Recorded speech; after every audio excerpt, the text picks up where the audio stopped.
You are listening to The Witch Haven, narrated to you by the YouTube channel Audiobooks with Keeper of Lost Stories. If you haven't subscribed to the channel yet, please consider taking your time and doing so. It's completely free, and your support only encourages me to create more such content. This is the last part of this audiobook, and I hope you enjoy it as much as you did the previous parts. Let's start. Chapter 30. The drive to Hack 7 seems to take 3 times as long as it usually does. For the better part of an hour, I am bombarded with horrible visions of my friends being tortured and killed. Over the din of the engine, Oliver speaks just once, breaking the silence between us. "Is it true what those boys said?" he shouts. "What who said?" "I've heard so many boys say so many things." "That you are Finn's girl?" He keeps his eyes focused on the road. I would laugh if I weren't so laden down with the dread. No, it's not true. It's so brief I could be imagining it, but I'm fairly sure he smiles. I make Oliver park the Cadillac a ways down from the circular drive, so they don't hear us approach. "Stay in the car," I hiss at him. "Fat chance," he replies. I hand him the elegant dagger I stole from Jack, because I know there is no talking him out of it, and he needs the weapon more than I do. He smiles sadly. "You really think I have it in me to stab someone, Francis?" The first sign that something is terribly amiss at Hacksaven is the front iron gate swinging wide open. They are here then, that's for certain. Together, Oliver and I creep across the gravel drive. In the dark, Hacksaven looms like a spectre. We sneak in the side door to the kitchen, like I've snuck in so many times before. We find it empty, benches scraped clean, like no one has been here in a while. There is no one on the stairs, no one in the sunroom. It fills me with deep sense of wrongness. Then suddenly, the sound of muffled shouting echoes through the hall. Oliver and I don't speak. We just exchange a glance and take off running in the direction of the dining room. There is no one guarding the doorway. Finn's men seem to be semi-skilled killers but dreadful strategists. Oliver and I linger in the darkness outside the door to the dining room, where my classmates, all 100 of them, are huddled together, surrounded by 20 or so members of the Sons of St. John. 100 poorly trained witches are no match for 20 well-trained sons. Our instructors are nowhere to be found. Out in front of the girls, just as expected she would be, is Maxine. The shouting I heard was her. "We won't go with you!" she's screaming, and her arms were splayed out, defending the younger girls behind her. Lena is right next to her. The sight of them nearly makes me cry. I've missed them so much. I want to crawl to them and beg for forgiveness, but that will come later. "Francis!" Mabel shouts. She is the first person to spot me as I enter the dining room. The Sons of St. John turn to me, the same disdainful, sneering look on their faces. I recognize some of them, but not all. "If it isn't Finn's little princess," one of the sons greets me. "You know these men?" Maria asks from where she sits, huddled with the other Hack7 girls. "Shut up!" A tall boy I haven't seen before shouts. "Didn't I tell you, little witches, not to speak unless spoken to?" I have one advantage. I've beaten Finn here. These boys don't yet know I am not one of them. "Hello, boys," I said demurely. "Now is this really necessary? You don't need the guns, surely?" The men looked to one another, unsure what to do. "I thought we were friends," I continue. My classmates look at me with horror. "We report to Finn, not to you," one of the men says. "But she is Finn's girl," another counters. "I don't care whose girl she is," the tall boy screams. "The witches are under orders to come with us. We can't keep the teachers locked up for much longer. We need to leave. Let's just take them and go." My classmates cry out in chorus of terrified objections. I steady my breathing. They want to take my classmates away. This is all my doing, and now it's my responsibility to fix it. There's no need to be rash. I take careful steps toward them.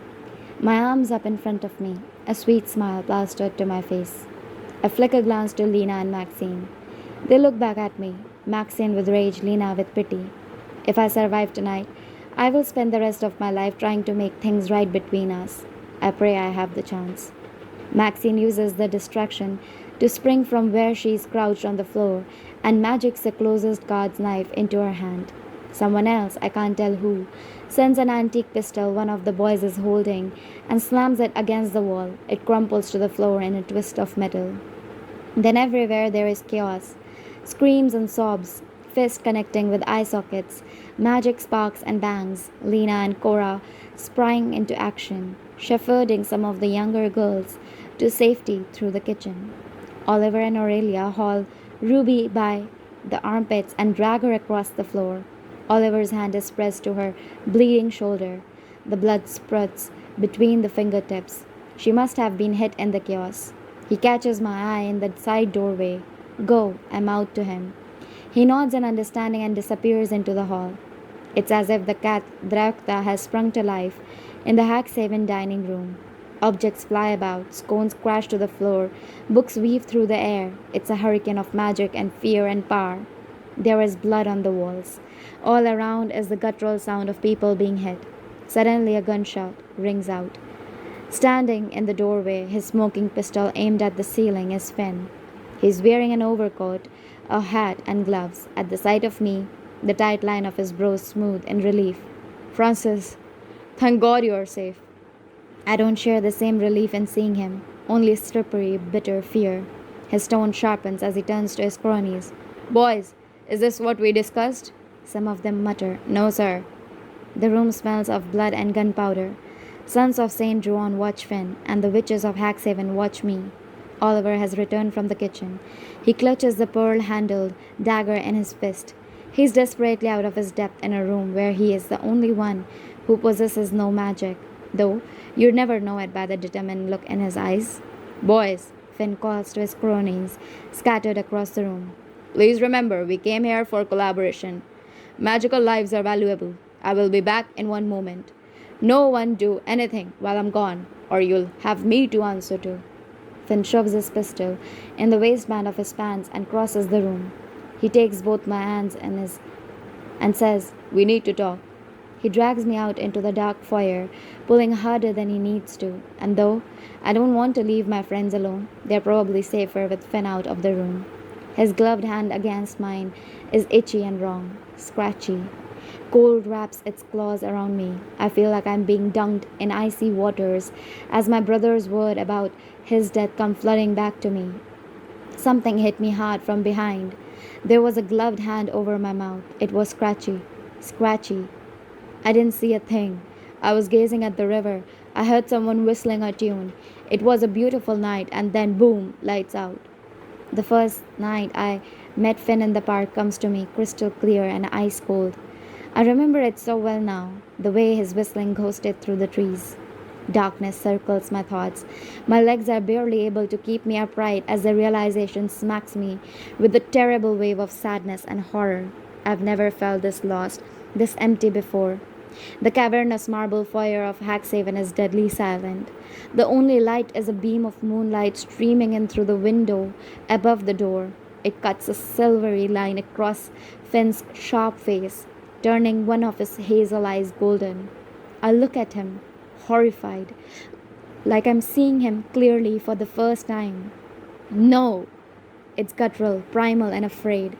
His eyes go wide, and he knows. I don't know if it's the connection of the spell or the ordinary magic of how well we understand each other, but all at once he knows I know the truth. It was Finn who killed my brother. Blood drains from his face. I need you to understand. What I did for us, he says quickly, as if he could possibly justify this. What did you do, Finn? I ask in a small voice, considering the storm raging within me. I want him to say it. I need to hear his admission. He did not love you. He puts his hand over his heart. Not like I do. You killed him. As soon as the words leave my mouth, I know they are true. I saw how he treated you. Every part of me grows colder, numb. Saw how he treated me? Finn nods. He's eager to tell his twisted side of the story. He came home drunk and left running the entire household to you. He did not appreciate you. We were bickering like brother and sister, so you killed him? I've always known we were fated to be together. Your mother was a witch. You appeared in my dreams. All I needed was to awaken your magic, make you see. William dying was supposed to help you. He wasn't even magical, Francis. Your life, our life, together is worth 1,000 of him. For someone who has spent half my life imagining the worst case scenario, I did not see this coming. You were his friend. He helped you. Jesus, Finn, he trusted you. We both did. Two Hallowells made the same mistake twice in trusting Finn. We let the same vampire in from the cold, and we both paid for it. Something shifts in his face. What is meant to be beseeching only looks unhinged. Yes, but you mattered more. I can almost see it through his eyes. I am the girl he saw for so long in his dreams. He thought he knew me before we had even spoken. In his entitlement to me, to my life, he took everything from me. He continues, I'm sorry I did it, if it helps at all. But don't you see, Francis? His voice rises. The things I would do for you, I'd do anything. I need to hear you say it. I cut him off. Tell me what you did to my brother. The words taste like poison. Finn sighs. No, you don't, love. If you're truly sorry, you will tell me. He steps toward me. I steep, and I step back. If that's what you would like. He shuffles feet and swallows hard. A brick to the head. It knocked him out cold. He sank quickly. He did not suffer. I'm not a monster. A brick to the head. There it is then, the confession. Our definitions of monster are different. And Finn might not understand why William's death did not awaken my magic, but I do. Magic is the explanation and expansion of one's soul, and mine died the night he killed my brother. For 4 months I stumbled through a fog, going through motions of my life. Killing Mr. Hughes demanded I be present for the first time since my brother's death. There is no beauty in trauma, but there is urgency in it. You planted the book in Maxine's dreams, didn't you? I interrupt him. You wanted us to find you, to need you. You weren't afraid of the resurrection because you knew he didn't see you. Was it all a plan to bind my magic to you? Finn shrugs. I needed it more than you did. The boy I thought I loved is a monster. I ruin everything I ever touch. A crash rings out from the dining room, then screaming. I run in the direction of the chaos, leaving Finn and my shattered heart behind me. Maxine stands on the dining table, Maria sniffling, but standing tall, holds her fist raised. Lena shields a group of girls, her arms stretched wide, sending objects flying in front of them in figure eights like a shield. The fighting is bloody and loud. I can't tell who is winning and who is losing. I can think only in short clips. Stop, breathe, run. Fix this, save them.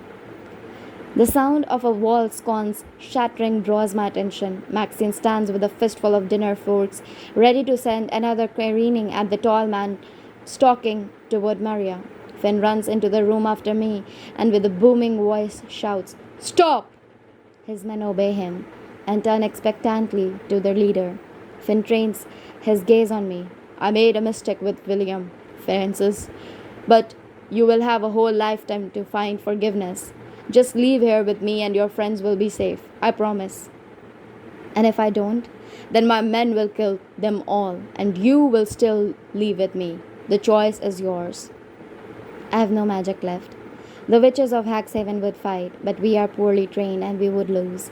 He leaves me with no choice. My classmates and friends all look to me. From the corner, someone moans as they float in and out of consciousness. I do not know if it is a witch or a son, but I know that it is my fault. The moment I stepped into the halls of the school, I damned them all. If I had to leave with the person who killed my brother to save them, then that's what I'll do. It's my punishment, and it's one I deserve. If the prison was always going to end up in as a life tethered to Finn, then so be it. I look up at him with empty eyes. Give me a moment to say goodbye. Finn closes his eyes in relief and smiles, dimples cracking his perfect face. He nods. I'm not heartless, but no more than 15 minutes. Go to the kitchen and help those that are wounded. Hurry. Aurelia and May carry a girl into the kitchen. I catch Lena's eye and gesture for her and the other girls to follow them. Like a miserable siren parade, the Hack-7 witches shuffle into the vast room. How I wish I could go back to the days of Florence teaching me to sweep the floors. With heavy footfalls, Finn's men come to stand guard outside the door. I'm not going with them, Mabel says, the minute we are out of earshot. Me either, Maria echoes. Sarah and Cora nod in agreement. I'd never ask you to do that, I whisper. Just give me a moment. I dart to Maxine and Lena huddled in the corner. My apology comes out in a single exhale. I'm tripping over my words, desperate to make them understand. I'm sorry. He tricked me. I'm stupid. I'm so stupid. You were right. I'm sorry. I'm sorry. They throw their arms around me. Maxine's hair smells of gunpowder and Lena is shaking and it's all my fault. He killed my brother. He stole my magic. I'm such a fool. My voice trembles. Lena pulls back, horror struck. Maxine sighs heavily. I didn't want to be right. There isn't time to say all things I want to say, so I settle on. Thank you for being my friends. I believe you two are the best thing that ever happened to me. I never deserved you. Maxine pushes me away. Enough of this. We don't have time to waste. Maxine, always the fighter. How did he steal your magic? He bound us together. The words come quickly. Using a spell from the elemental. I glance at the clock. I don't have long before Finn comes looking for me, and I have so many things I need to tell them. I'll do whatever I can stop him, but I could not leave without letting you know how sorry I am and how dearly I love you. Maxine puts a hand to her temple. Jesus, Francis, stop trying to say goodbye. I'm thinking.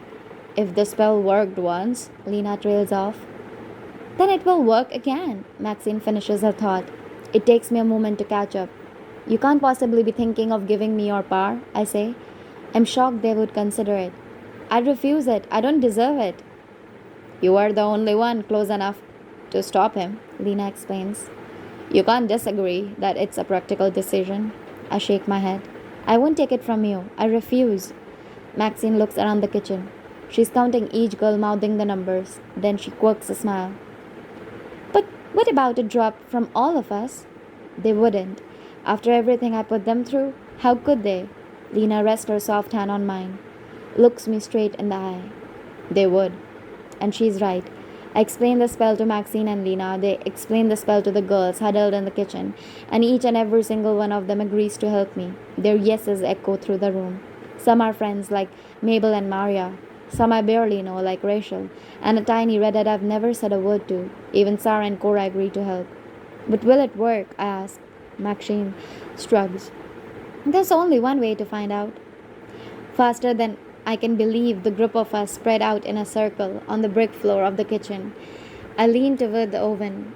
It's still warm. We need to have fabric bind to our hands, I explain. I'm racking my panicked brain to remember as much of the spell as possible. Maxine flings open a drawer and produces a paring knife. One by one, it's passed around the circle. Each girl rips the hem of her Hack-7 cape, producing a ribbon of black fabric. Maxine and Lena sit on either side of me. They tie our hands first, but the gesture ripples through the circle like a wave. Soon, we are all bound. You don't have to do this, I tell them. I don't know what will happen. Guilt mingles with panic. Am I just as bad as Finn for agreeing to this? Or is this friendship accepting love even when you don't feel you deserve it? Come on, Francis. We don't have time, Maxine prods. We are not afraid. Get on with it, Sarah insists. I take a deep breath. I can already feel the power of my friends. It buzzes like an electric light. It's rare and it's holy and it belongs to them. For as long as I live, which might not be much longer, I will work to deserve them, giving even the tiniest drop of themselves to me. Together, we will say the vow, and then the spell, I explain. My voice is shaking. 13 pairs of eyes stare at me. My hands are hot, as if the current is already connecting us. They nod in understanding. I go first, even though I know I have nothing to give them.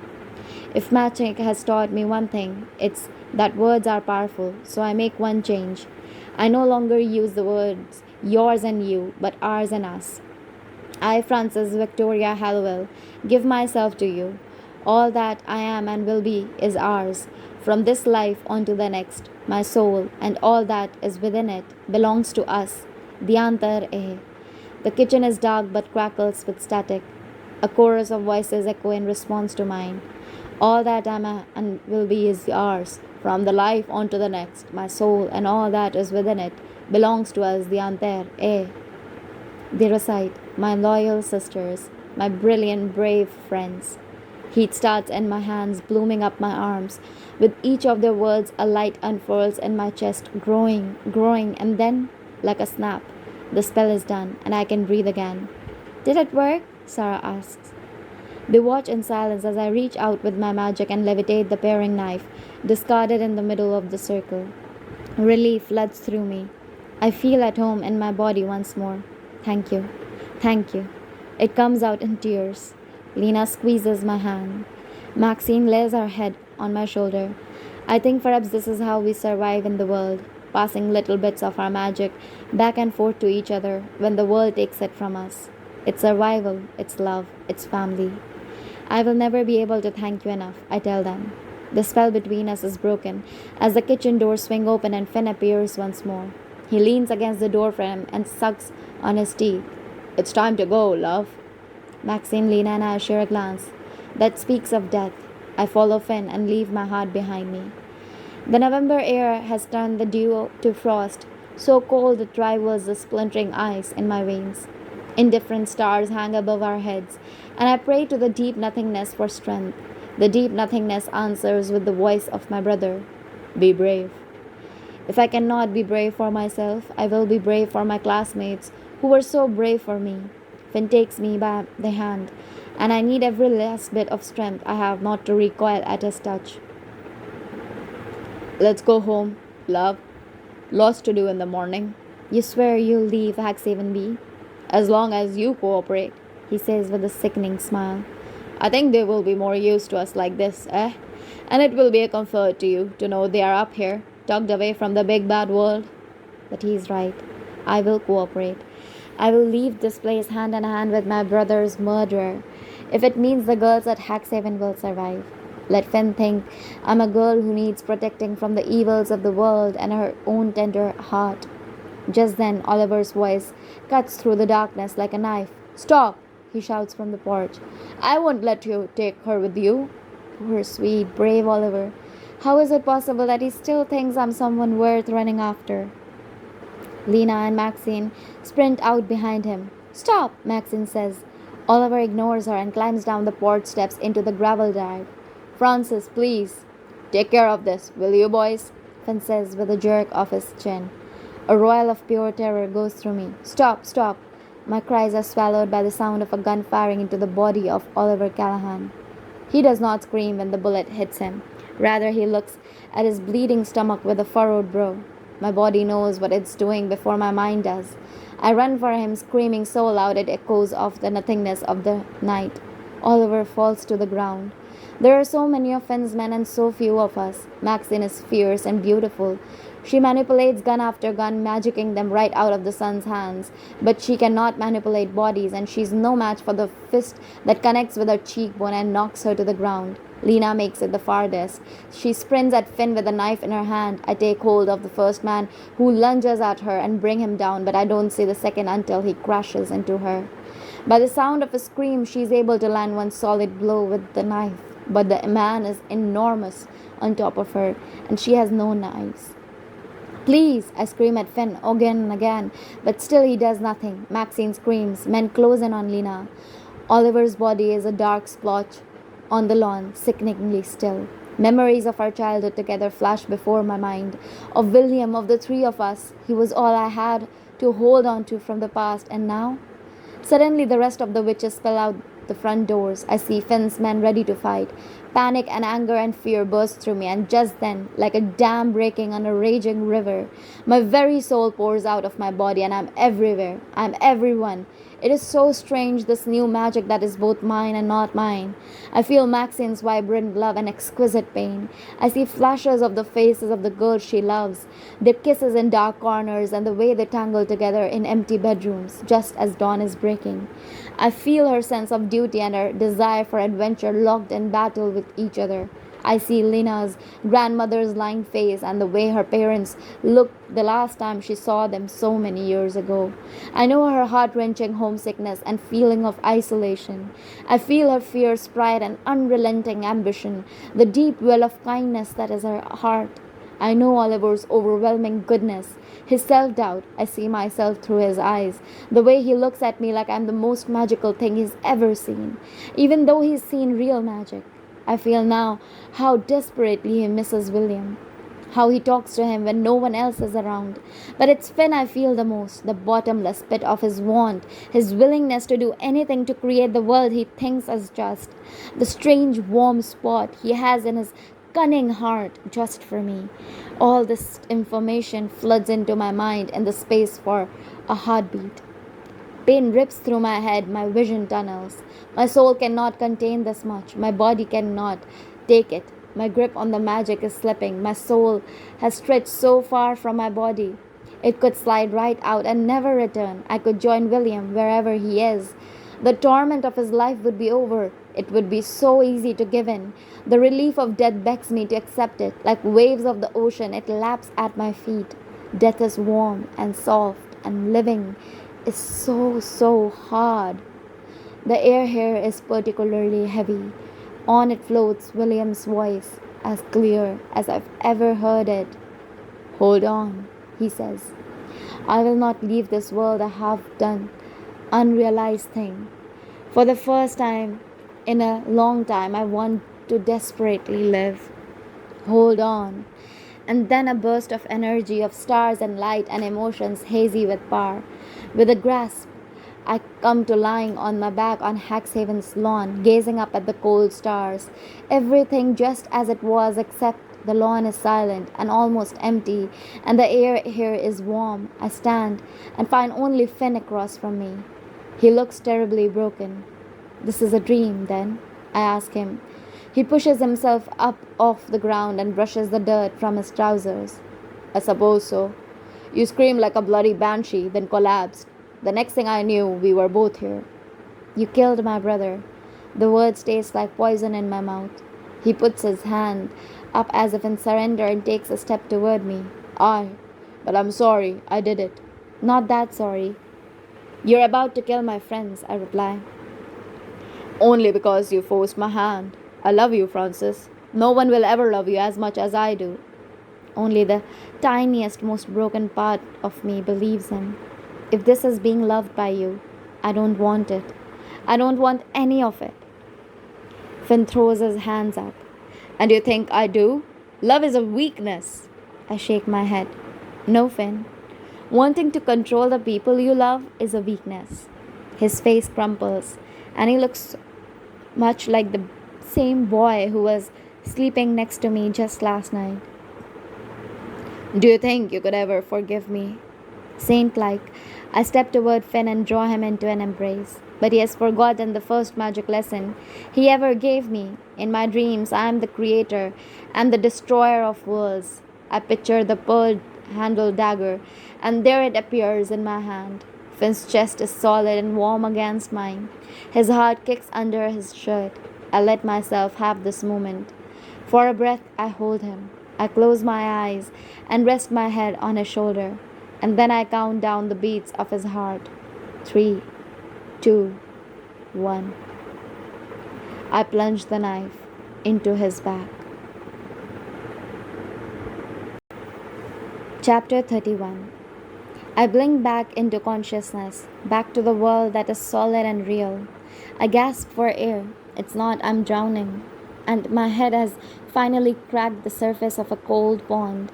First there is screaming, horrible and frantic. I blink my eyes open, but the starlight is dim, and the lawn is washed in darkness as black as ink. The screaming isn't coming from me, but from Finn, who is collapsed on the ground next to me, very alive. No visible stab wounds, but howling in pain like an injured animal. The sound is so heart piercing, I have to remind myself to feel no sympathy for him. With aching arms, I push myself up off the ground.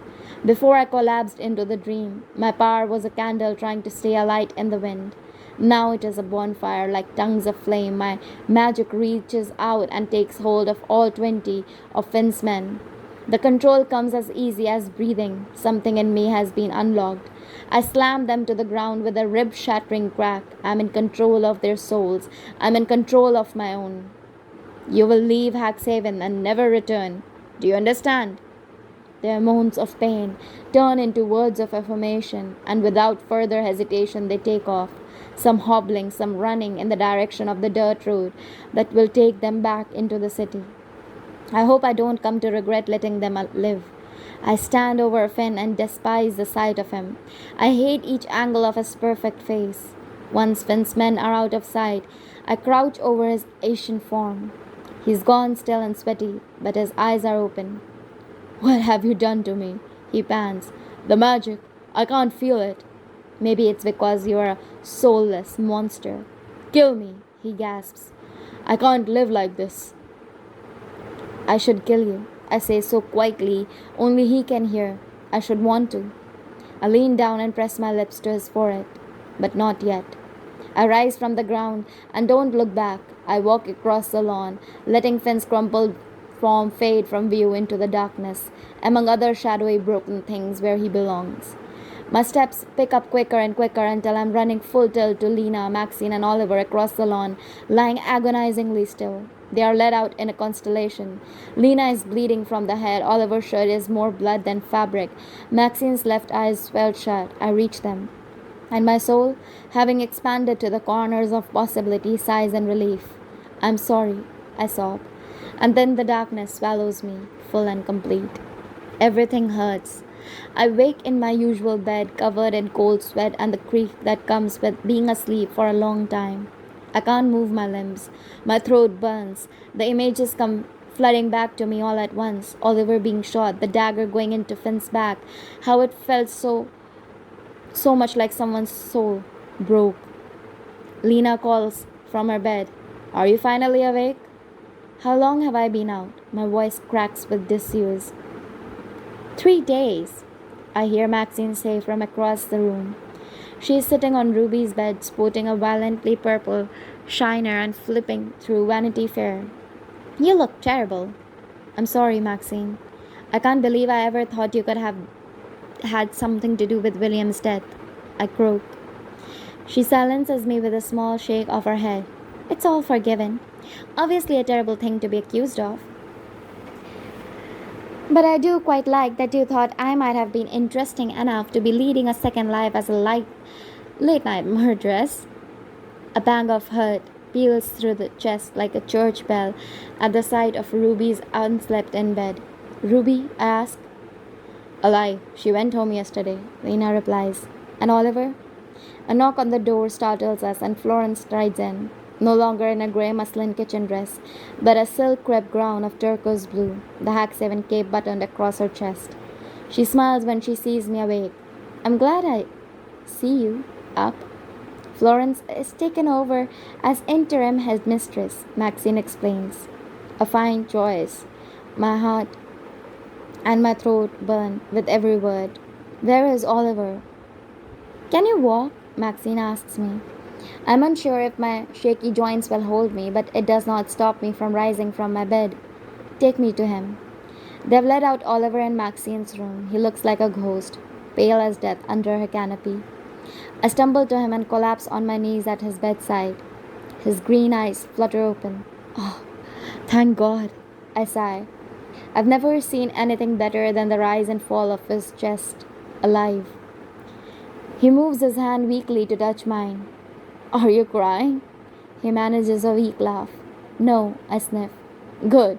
I still have a million questions about magic you once promised to answer. He smiles, and his face is brighter than the afternoon sun. Whatever exists between us feels deeply inevitable, an incorruptible truth, as unstoppable as tree roots pushing up through the city concrete. And now we have all the time in the world. There are thousands of things I want to say to him, But I put my faith in the stars that we will have time to say them. For now, holding his hand and listening to our synchronous breathing is enough. But there is something I still have to do. I asked to meet with Florence, Maxine, and Lena later that night. I need to tell them what I have done. I pass Mrs. Vygotsky's office door on the way down the stairs and I feel a stab of guilt so sharp I nearly collapse. Lena, Maxine, and Florence meet me at the small circular breakfast table in the kitchen. I make a pot of tea, clutching the mug as if the warmth could leach back into the parts I feel most broken, and I begin. The three of them listen with patient kindness as I tell them what I did to Mrs. Vygotsky, how I killed her, how she didn't deserve it, how I understand if they chose to never speak to me again. They keep their faces neutral, nodding at all the right moments. It's Florence who pats my hand once I've finished. It sounds like it was an accident. Yes, but I begin. She doesn't offer me false smiles or coddling. She simply says, "We learn from our mistakes, Francis. They don't make us irredeemable." Tears streamed down my face. I didn't realize I was crying. I'm so sick of crying. I hope not to do it again for a very long time. I look between Maxine and Lena. "You don't think I'm a monster?" Lena shakes her head. "Of course not." Maxine agrees. "I think you're plenty of things, but monster does not make the list." I clutch my teacup. Mrs. Vygotsky's death is something heavy I will carry with me all the days of my life. But for now, this is enough. "You girls did a very brave thing," Florence says. "I regret I wasn't there to fight alongside you, but I had to get the little ones out of the school after Helen fled." "She fled?" I ask. "We think she felt something coming. It was an act of cowardice," Florence explains. Maxine sighs. "Good riddance." "Who healed Oliver?" I ask. "Can I thank them?" Magic isn't good at fixing broken bodies, so Maxine called up an old Hack7 pupil who is now a medical student in the city. She said the bullet missed anything important. As long as he avoids infection, he'll be fine. It was nothing short of a miracle that the boy lived. "Thank you." I steal a glance at Maxine to my right. I don't know what else to say. "What do we do now?" Maxine asks. "I wish to build a new Hack7, Florence says. Ones where magic isn't treated as a disease and where girls can grow up nurtured. Anne and I intend to do and train the girls of Hack7, truly train them for whatever it is that's coming. And I would be honored to have the three of you by our side." Lena doesn't need a beat to consider Florence's offer.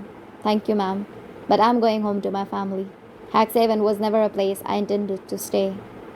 "I understand, Lena," Florence answers. "You have my full support. We'll do whatever we can to help you reunite with them." "Thank you," Lena says. Maxine shrugs. "Hack7 is my home. I'll stay." To be a witch is to have power in a world where women have none.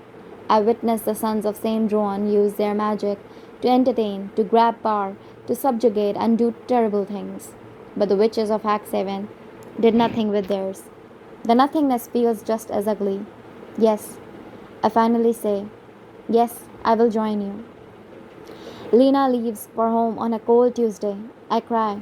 She doesn't, though she does hug me and promise to write. Aurelia returns home to her family just days later, and unable to take the sight of my roommate's empty beds, I move into Mabel's room. She talks in her sleep, but her gentle voice reminds me I'm not alone in the darkness, so I don't mind much. Oliver's gunshot wound healed slowly, as gunshot wounds do. The judge and Mrs. Callahan, having left for an extended stay at their Paris home, deem Hack7 an appropriate place for him to convalesce. It is, after all, a sanitarium. With a diet of biscuits and the fussing of all the younger girls playing nurse, he is up and walking in less than a week. We take to strolling the path that borders the woods after breakfast. Just the two of us. We walk in companionable silence. I think he craves a reprieve of giggling sighs. The novelty of a boy at Hack7 hasn't quite worn off yet. My magic feels both bigger and smaller now. Less like a chained animal, more like a muscle. It has taken hold at the base of my power, growing and twisting like the roots of a tree with the which I was then and what I am now. Knowing parts of it belong to the people I love, I no longer fear it. I learned to believe in miracles. The forgiveness of my friends is holy. And when we laugh together, it is a promise to build a better world. Hacksaven becomes a place of joy, filled to the brim with laughing girls and sloppy magic. I allow it to heal me. We make plans to get my mother proper care, an apartment in the city.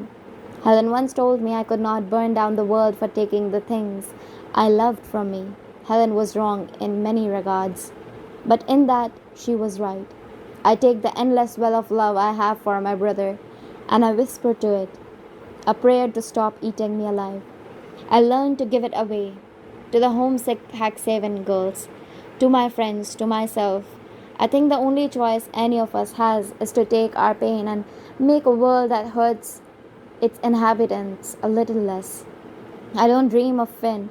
I don't dream at all. It's like I've lost the ability entirely. When the fighting was over and my unconscious body was dragged inside by Florence and Anne, they found only a pearl handled dagger in the place where Finn had once lain. I can't think about him for long without being overcome by a sadness that reaches straight to my bones. I hope anger comes in time. It would be easier to understand. I think about William every second of every day, but the thoughts feel lighter with Oliver here to share them with me. I do not profess to know much about the afterlife, but here in the mess he left behind, I promise the stars that I will live enough life for both of us. Death is senseless, but perhaps life doesn't have to be.